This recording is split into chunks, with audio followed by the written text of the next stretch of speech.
bride is back!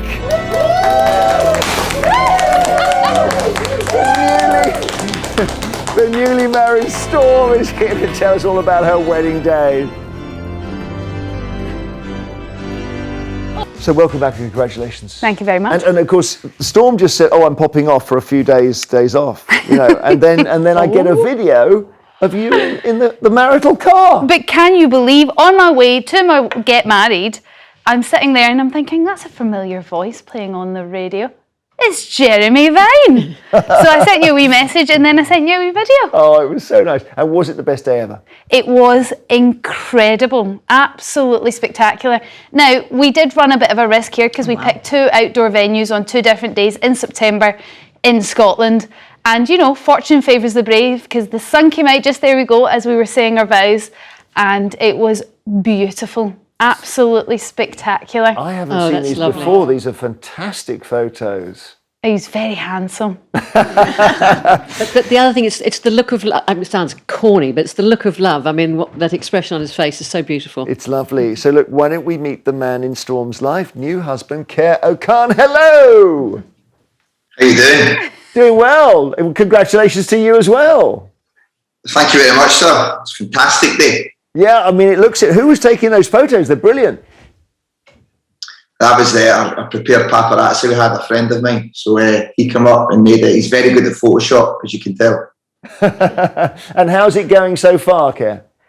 It's been a week. It's marital bliss, Jeremy. Marital bliss. It's been brilliant. It's been very nice. Obviously, we've kind of been planning it for the last month, which is a very short period of time to plan a wedding. But having it went in our favour. We had brilliant weather, a lovely day, and it was amazing. It was so good. And you chose the wedding location, I gather.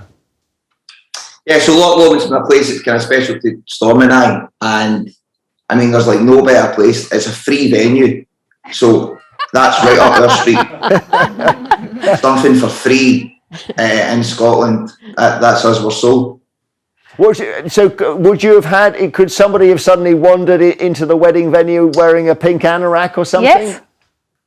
Well, I mean, that was the stress of the day. I went down at 12 o'clock. We were getting married at 2, and there was 2 people camping on our beach on our spot. So there was a kind of very quick kick of the tent to say, "Can you please move?"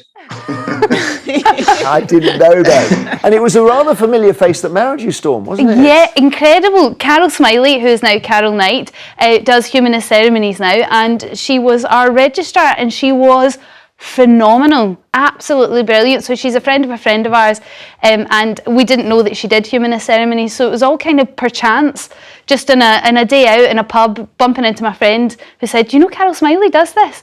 And so Carol came along and married us. How brilliant. And then after, so it was the wedding was on the Thursday, right? The wedding was on the Thursday, yep. We got married on the Thursday, and then we had the party on the Saturday, which actually, I think Carol will agree with me, was the best decision we made, because by the time we'd get married on Thursday, so there's the garden party, we were knackered, we couldn't have partied, whereas we got our energy back by the Saturday, and it was a dance-a-thon. We were dancing all night. Did the sign say love there? Yeah, so it was a play on the fact that the drinking was that way, the dancing was that way, the food was this way, and love was everywhere. Was what that was, but all of that was homemade. Oh, is this the dance? Yeah, Brilliant. there was a bit of dancing going on, quite a lot of dancing actually. That's a sensational picture. Yeah, it was a good. Absolutely great. Was this your actual first dance? No, that one wasn't our first dance. That was later in the evening. As you can see, it's dark outside. But our first dance was actually a bit of an accident, because we'd taken a picture in the gazebo with all of our family.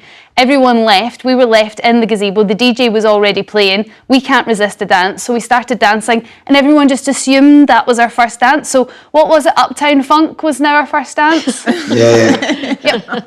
Mad. Wasn't planned that way. It was. I was all the way up for it. I was like, we can't have something cliche like Ed Sheeran perfect. We can't have that. And we ended up with an Uptown Funk, just as bad. Ridiculous.